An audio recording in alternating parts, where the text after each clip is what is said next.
ang umangat at na-recognize as Best Actress winners at nominees sa iba't ibang award-giving bodies. Hindi natin makakalimutan ang mga confrontation scenes nila. They both contribute to the success of the movie. Kaya naman nag-decide ang Guillermo Foundation to give 2 Film Actress of the Year trophies, Angel Locsin and Angelica Pangilinan. Presenting the trophy from the Guillermo Foundation is Dr. Magdalena Gonzalez and Chief de la Cruz.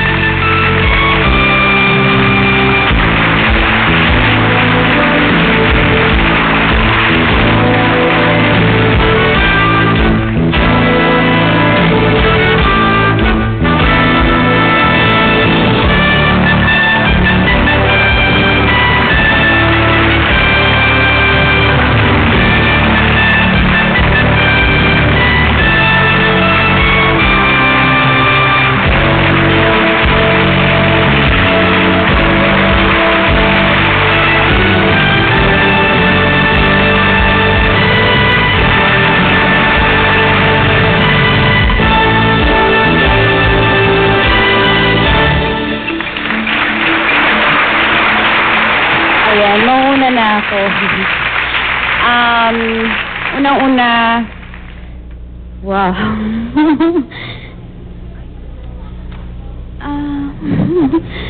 Parang na nababaliw. Kanina lang tawa ako ng tawa. Lord God, maraming salamat. And sa Guillermo,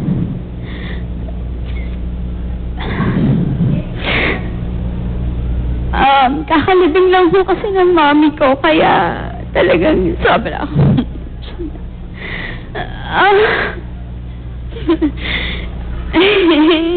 Kaya ko to. Sa bumubuo ho ng pelikulang One More Try, sa Star Cinema, Tita Malu, kay Direk Ruel Bayani, sa lahat ho ng staff namin, na lahat ho naghirap nagpuyat para ho lalong pagandahin yung pelikula. Kay Chris Gasman, sa mga kasamahan ko ho, kay Zanzo, kay Ding Dong, at syempre kay Angel. Nagpapasalamat ako dahil kung hindi naman dahil sa inyo, hindi ko rin naman to talaga makukuha. Hindi ko makukuha yung ganitong klaseng recognition. And sa lahat ho ng sumusuporta, sa lahat ho ng nanonood ng pelikula namin, maraming salamat po. And Mami, para sa iyo to. Thank you.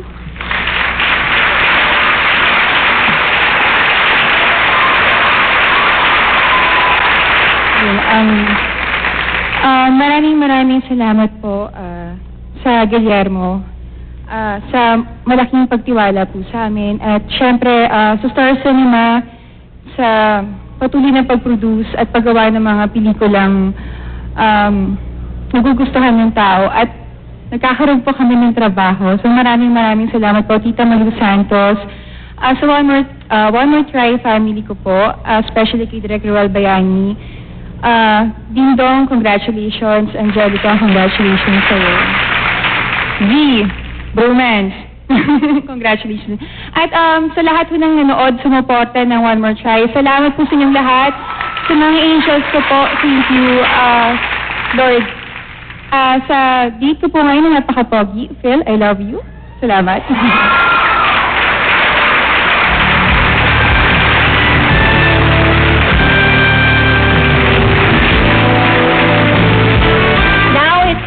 To crown our box office king.